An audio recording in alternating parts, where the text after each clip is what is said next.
caros alunos, bem-vindos ao canal. Para você que está chegando hoje e ainda não me conhece, eu sou Margarete Werneck. Se você está matriculado na Faculdade Sudamérica, essa aula é Biologia Geral e hoje nós vamos falar sobre tecido conjuntivo. Tenha em mente que a gente vai continuar o estudo da biologia dos tecidos. Na aula passada nós falamos sobre tecido epitelial. Hoje a gente vai falar sobre conjuntivo propriamente dito.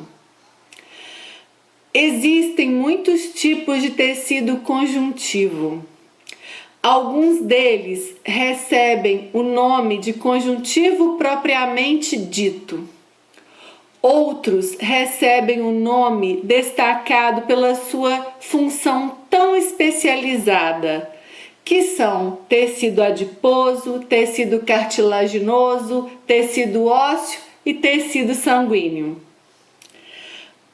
O tecido conjuntivo, seja ele propriamente dito ou especializado, tem a mesma origem embrionária, mesodérmica, e a mesma terminação dos nomes das células destacam a sua função. Se uma célula de tecido conjuntivo, seja ele qual for, tiver um nome que terminar com a partícula blasto, a gente está querendo dizer que essa célula é jovem, é mais imatura, ela é uma célula que tem potencial para se reproduzir, para se multiplicar e tem o poder, a capacidade de sintetizar a matriz do conjuntivo. Então, no conjuntivo propriamente dito, a gente chama essa célula de fibroblasto. No tecido adiposo, a gente chama de adipoblasto. No tecido ósseo, por exemplo, a gente chama de osteoblasto.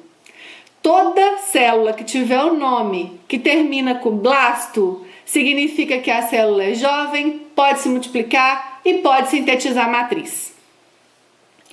Se a célula do tecido conjuntivo termina com a partícula cito, fibrócito, adipócito, osteócito, significa que essa célula é madura, já não sintetiza mais a matriz e também dificilmente consegue retomar o ciclo celular, consegue se multiplicar. Então, seja qual for o tecido conjuntivo que a gente estiver estudando, se a célula tem um nome que termina com cito, fibrócito, osteócito, condrócito, significa que essa célula compõe o tecido, interage com a matriz e mantém esse tecido íntegro, vivo, mas é uma célula que não sintetiza mais nada e que dificilmente entra em mitose. Daí, a gente pode concluir que as células envolvidas na regeneração do tecido conjuntivo são aquelas células que a terminação é blasto, que podem se multiplicar e podem sintetizar nova matriz para regenerar o tecido. Os conjuntivos propriamente ditos são designados pela constituição da sua matriz extracelular.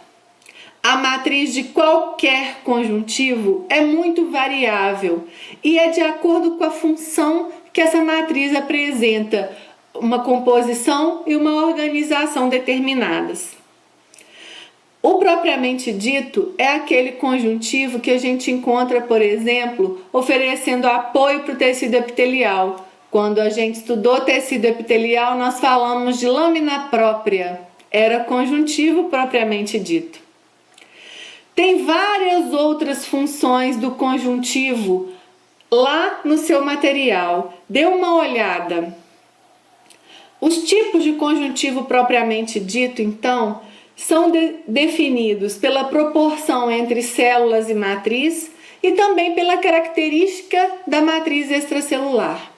Lembrando que quem sintetiza a matriz são as próprias células do conjuntivo, aquelas células que ainda têm nomenclatura terminada em blasto. O conjuntivo propriamente dito frouxo é um tecido mais delicado, resiste pouco à pressão e à tração. Tem um colágeno mais fino, tem algumas fibras elásticas, mas relativamente pouco elemento fibroso quando a gente compara com a quantidade de substância fundamental amorfa.